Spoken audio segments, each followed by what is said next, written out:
Hey friends, it's Michael Kostrov with my thought for the week for actors. So the contract was ratified, the strike is resolved, which means that theoretically we're all back to auditioning. I hope. Things have not heated up for me yet. Maybe they're heating up for you. I hope they are. But I thought this was an apt time to remind you of a core principle that I live by and believe in when it comes to auditioning. One that you won't enjoy hearing, but one that I think is ultimately to your benefit to take in. So forgive me for being the bearer of this news. There's no magic way to make people pick you. It's a hard thing for us to wrap our brains around because we're all in search of that magic thing. You take a casting director workshop. What do they ask? What do actors ask? They ask, well, what are your pet peeves so we don't piss them off? And, what do you like to see in an audition? And you'll get something from one casting director and think, well, that's it. That's a secret. Or some actor friend will tell you, I changed my background to plaid. I haven't stopped working since. That's the magic trick, plaid background. Or somebody will say, I just throw it away. Or somebody else would say, I just envision myself on the set. And there are probably success stories for every one of those plans, but I think we make a mistake in drawing a cause and effect conclusion. I don't think the plaid wall was why they picked that actor. I think they picked that actor because they picked that actor. We fall all over ourselves trying to crack the code of how to get picked for a part. Now stay with me. I'm not meaning to depress you. But I always have to start from reality. That's how I live. It's very New York. Just tell me how bad it is and let me figure out what to do. So we are trying to make people pick us. And you cannot, every person in the choosing position is a different individual. And not even being the best actor is a guarantee of getting the part. Sometimes they make casting mistakes. Sometimes there are other considerations. Also, it's subjective. So what's being the best actor? Some people will say, well, you got to do something to stand out. Well, sometimes that gets a response. Sometimes it doesn't. Sometimes it gets a negative response. Or you have to do something that no one else can do. Oh my God.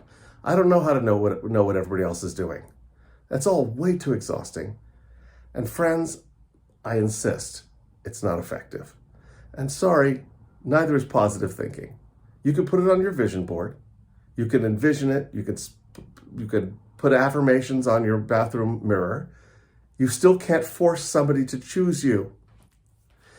Let me tell you, I hope I can convince you of this. I want to tell you why I believe that all this negative stuff I'm telling you is actually to your benefit. Once you embrace that you can't make them choose you, you return to the task at hand, which is playing the role. For the few minutes that you have it, you are holding the responsibility for that character's existence for a few minutes. I like to think about it that way. And yes, I know I've spoken about all this stuff before, but this is some truths have to be repeated a lot before people get it, and in different ways. You return to the task at hand and you say, well, I certainly can't make them pick me, but I can do good work that I feel good about. I can seek out a truthful characterization. I can seek to experience the scene while it's happening and make it mean something to me and make smart choices that make sense to me. I can take the time to really comb through the sides and make sure that I've made sense of everything. Not tried to do it the way that I imagine they want, but made sure that I've made intelligent choices and not just tried to put up a performance, an empty structure, so to speak. One, I think that alleviates a lot of anxiety, because when you're trying to crack some code that doesn't exist, trying to come up with some magic way of doing the part that will force them to cast you, it's exhausting because there's no answer there, and it doesn't work. And there's no consistent thing that works. Really isn't. Even good acting, it doesn't consistently work. I know from experience that when I post this, somebody will say, well, what I do, is this. Always works. And you're wrong. There's nothing that always works. I always talk about this guy who auditioned for me for a play, and he says, yeah, I wore that beret. Glad I wore that beret. I'm like, I didn't cast him actually, he was the only one I thought was right for the part. He could have come in a t-shirt and shorts and flip-flops. I wouldn't have made a difference. I didn't need the beret. There's no magic beret. So what happens then is you're like, my mantra, you're not getting the fucking part. So now I'm just going to concentrate on the task at hand. I'm going to play the scene like I would, and I enjoy it a lot more. And so will you. And it's less stressful because I'm not trying to nail it, get it right, impress anybody, get them to call me back, get them to call me in for other things. I don't know how to do any of those things, and neither do you. Because what is that? What is that? We don't know. We don't know what they're going to respond to. I'm going to say something that might be irresponsible. It's not a promise.